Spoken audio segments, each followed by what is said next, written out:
circle, entering into sacred space. I will open my heart and quiet my mind for the blessings about to unfold. For the blessings about to unfold.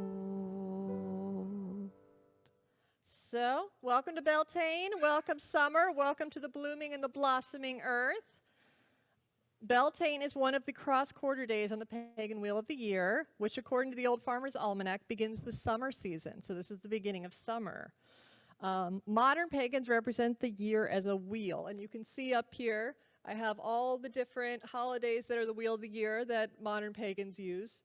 Many of them come from traditional pagan rituals and pagan traditions. These include modern pagans represent the year as a wheel marking the seasons, which include the 4 quarter days of the solstices and equinox, and in between the cross-quarter days. So Beltane is a cross-quarter day.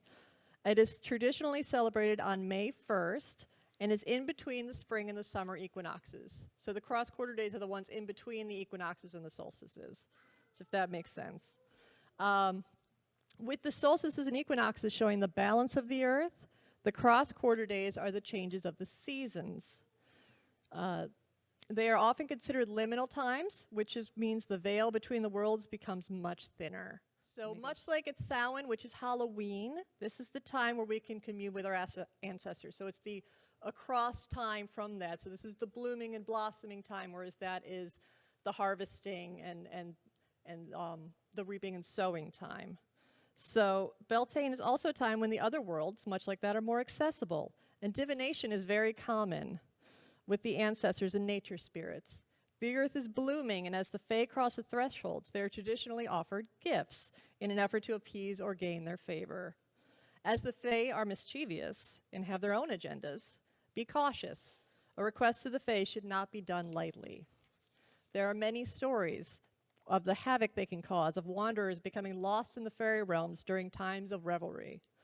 I like to think of it as a relationship between a musician and the experience of an audience. We share our gifts of song, or dance, or trinkets and prayers and gratitude. And it's up to the Fae to interpret that gift and share with us as they wish. Beltane comes from the Gaelic meaning bright fire, and it is traditionally a fire festival where people would jump and walk over their livestock in between the communal fires for blessing. So there's like big bonfires, and people are having a good time jumping over and putting things through for blessings and protections. It is also traditionally a holiday of love and union, sometimes called a pagan Valentine's. So love, divination, and flirtation games are also very common.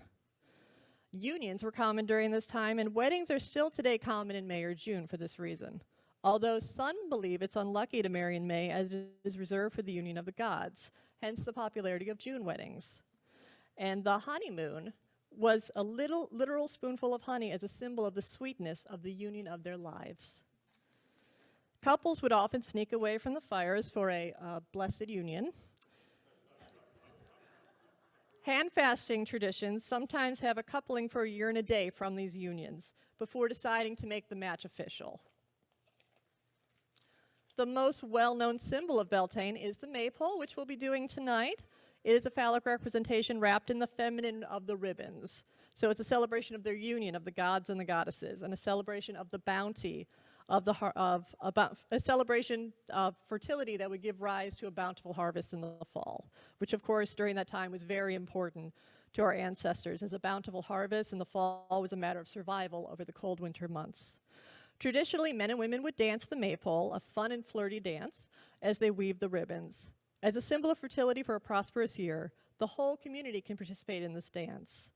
As I said this evening, you're welcome to join CUUPS as we weave the maypole, and we will hold the ribbons and cross over and under each other. There's a couple different dances you can do. We do the simple one for obvious reasons, and it's still chaotic fun, and you will have a great time, I promise. It is so much fun. And then we'll weave it around the pole, and it looks really pretty at the end.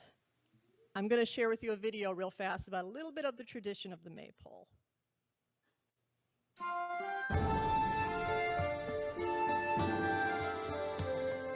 our Sunday morning milepost, a lasting impression from a foregone 1st of May. The season actually begins in March, but there was a time this day marked the true spring awakening, May Day. And it was here long before any association to arms or the military or intimidating superpowers. At its center, the maypole. Perhaps you recall it.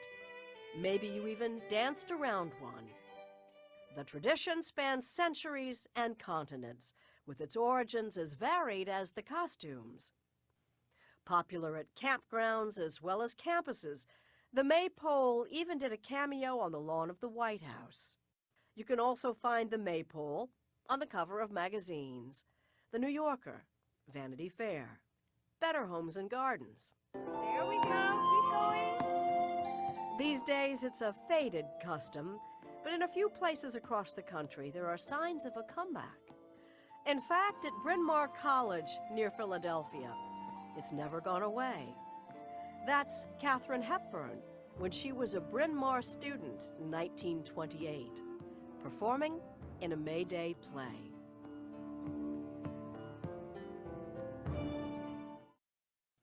Another tradition that we're going to be doing today in the morning is called the May bush or the May tree. Sometimes it's called a fairy or a wishing tree. Traditionally, they use a hawthorn because it's one of the trees that flowers during this time. It's similar to the symbolism of an evergreen in winter. The flowering hawthorn is a potent symbol of fertility and life and beauty. Traditionally, people would tie a cloth or ribbon for healing or good fortune around the tree branch. This practice can also be seen at sacred wells and other sacred sites. A modern example would be the practice of leaving locks on fences. Have you ever seen that? And the couples would leave a lock on the fence with the intention to return to unlock it later. So it's very similar to that. That's like the modern interpretation of the fairy wishing clause. So we are going to do a ritual today of cleansing, growth, and fertility. I have on the table out there several colored ribbons. They represent the blossoming flowers of which we want to grow. I'll invite those of you who are able to join us outside around our evergreen tree, which is, as I said, is a traditional symbol, a Yule, to welcome the sun. So it is a evergreen flowing of life. If you're not able to come out, we'll bring the ritual to you. So we begin with the ribbons. These ribbons are special. They're compostable and biodegradable. So they actually can go in the compost later, and they will biodegrade on their own. Very fun. These are symbols of our sustainability as well as symbolic of the blooming flowers of the earth. So we can ask ourselves, what can we grow in our lives? What can we grow in our community? What gifts can we share that are growing in this season? Let's focus on our connection to this earth, to this land, and to our people, and all the ways we wish to grow this great community. The ways we cleanse ourselves of that which no longer serves us, and grow that with blossoms within and without. I will have you pick a ribbon. You can pick more than one. This will symbolize our growth and fertility. What I'm going to have you do is dip it in the bowl. This is the bowl will symbolize our cleansing protection. You're also going to pass over the fire, which is basically akin to jumping the fire. So take the ribbon and put it into the bowl.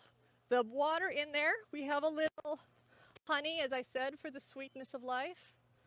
We have some flowers.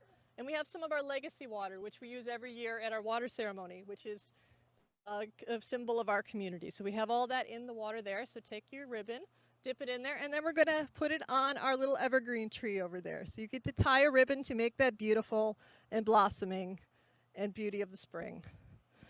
When you're done, go ahead and just remain around the tree. And once everybody is done, we're going to go ahead and say a blessing. So I invite you all to come on over and get a ribbon and dip it in the water. And I forgot to mention, we also have these little seeds if you want to give to our lovely bird friends. Oh, watch your... Good.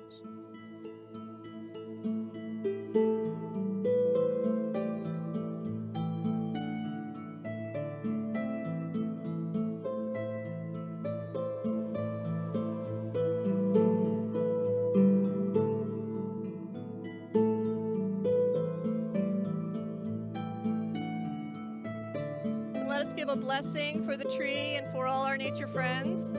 If you're comfortable, you can hold hands as we do this. You're welcome to hold hands. Let us bless the earth and all that is steady and firm. Let us bless the sky and all that is open and filled with light. Let us bless their union, holy and without ceasing. Let us bless their children, the bounty of field and forest, stones, plants, animals, and all living things. May the gifts of the earth and the sky strengthen, refresh, nourish, and heal the peoples of this earth. Blessed be.